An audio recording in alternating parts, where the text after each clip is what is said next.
Naitwa Mwalimu Priska Metusela Magongo, ni mwalimu mkuu wa shule ya Agape Adventist Pre and Primary School. Shule hii ipo katika manispaa ya Morogoro. Shule inamilikiwa na kanisa la Waadventista wa Sabato. Shule yetu inafundisha kwa mtaala wa Wizara ya Elimu, Sayansi na Teknolojia, lakini katika maadili ya Kikristo, kwa maana inasimamiwa na kanisa la Waadventista wa Sabato. Shule yetu ni shule nzuri, ina msisitizo mkubwa katika taaluma, lakini msisitizo katika maadili, lakini pia ina msisitizo katika imani, kwa sababu tunaamini mtoto anapokuwa amekuwa vizuri kiakili, lakini pia akawa vizuri katika swala la maadili, lakini pia akawa na msimamo mzuri katika kumtegemea Mwenyezi Mungu, anafaa popote. Atafaa katika utumishi wa umma, lakini pia atafaa katika asasi za kidini, maana anafaa kwa kila nyanja. Mahafali hii ni ya 12. Maana shule yetu ilianzishwa mwaka 2002 na hivyo mwaka 2009 tulikuwa na wahitimu wa kwanza, na hatimaye mahafali ya leo ni mahafali ya 12. Katika kipindi chote hiki tumeshuhudia shule yetu ikikua vizuri. Ilikuwa na wanafunzi wachache hapo awali, lakini imeendelea kukua hatua hadi hatua hadi sasa ina wanafunzi 480. Hawa ikiwa ni pamoja na wanafunzi wa shule ya awali pamoja na msingi. Shule hii ina huduma mbalimbali. Ina huduma ya kutwa, lakini pia bweni.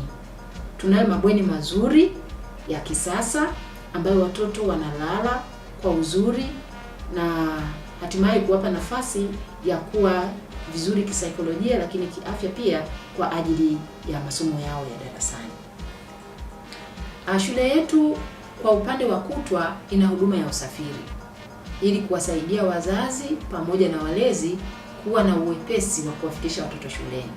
Lakini pia kwa sababu kama tulivyosema, tunazingatia sana elimu ya kitaaluma ambayo inaendana na afya ya mtoto na nguvu, tuna huduma ya chakula. Wanafunzi wetu hupata kifungua kinywa shuleni kizuri chenye mkate mzuri, lakini pia chakula cha mchana. Hizi ni huduma ambazo zinatolewa katika shule yetu. Kama shule tuna mwamko katika michezo. Watoto wetu hucheza vizuri, na hivyo siku ya Alhamisi imetengwa kwa ajili ya michezo ili kuwapatia watoto mbinu mbadala ya kujifunza kukabiliana na changamoto za maisha kwa kupitia michezo. Lakini pia kuwafunza kuwa na ushindani wa ndani ya akili zao, kuona kwamba wanafikisha lengo fulani mahali fulani. Sasa nikirudi katika siku yetu ya leo, siku ya mahafali ambayo tuna furaha sana. Tunao wanafunzi 36 ambao wanahitimu, wavulana wakiwa 13, lakini wasichana wakiwa 23. Wanafunzi wameandaliwa vizuri na tunaamini watafanya vizuri. Siku zote katika matokeo ya mtihani wa taifa, hasa darasa la 7, wanafunzi wetu wamekuwa wakifanya vizuri sana. Ufaulu wetu umekuwa wa 100%. Wanafunzi wengine huchaguliwa kwenda katika shule maalum, na wengine shule za kimkoa, na wengine shule za kata, lakini wote hufaulu kwa ufaulu wa daraja A na hata daraja B. Kwa hiyo siku ya leo ni siku ya furaha sana.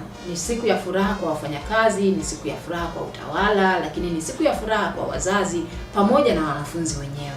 Kwa sababu tunashuhudia sasa wanafunzi wetu ambao tumewaandaa kwa muda wa miaka 7 wako tayari kwa ajili ya kwenda kwa ajili ya masomo ya sekondari.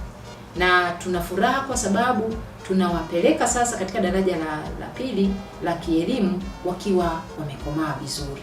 Wanafunzi wetu wako vizuri kinidhamu, lakini wanafunzi wetu wako vizuri kimaadili, lakini wanafunzi wetu tumewajengea uwezo wa kujitegemea. Kwa kila mwanafunzi kulingana na uwezo wake kiakili, lakini ana uwezo wa kujitegemea na hatimaye kujua nini afanye, maana maendeleo mazuri ya kitaaluma yanakuja pale mwanafunzi anapojua kujitegemea yeye mwenyewe, na hivyo kuwa na uwezo wa kujifunza na kuelewa yeye kama mwanafunzi binafsi. Kwa kweli tunayo furaha kubwa, na hata wazazi wengi wana furaha kubwa. Leo shamra ni kubwa, na hata kwa ugeni uliotujia wa afisa elimu mkoa ambaye ndio mgeni wetu rasmi, kwa kweli ametia hamasa kubwa sana kwa watoto, na in fact ameahidi kuendelea kuwafuatilia. Amewaonesha ni kwa namna gani wanaweza wakafikia njozi zao, akawapendekezea kwamba waweze kuandika katika diary zao wanataka kuwa kina nani. Na pia amesema atafuatilia, tayari ametuomba orodha ya wanafunzi pamoja na namba za wazazi wao za simu ili aendelee kuwafuatilia na kuachia moyo. Kwa kweli kama uongozi wa shule hili limetupa faraja na hamasa kubwa sana kuona ni kwa namna gani watoto wadogo tunaoweza kuwajenga, kuweza kutazama juu na kuona kwamba wanaweza kufanikiwa na hatimaye kuzifikia njozi zao. Asante.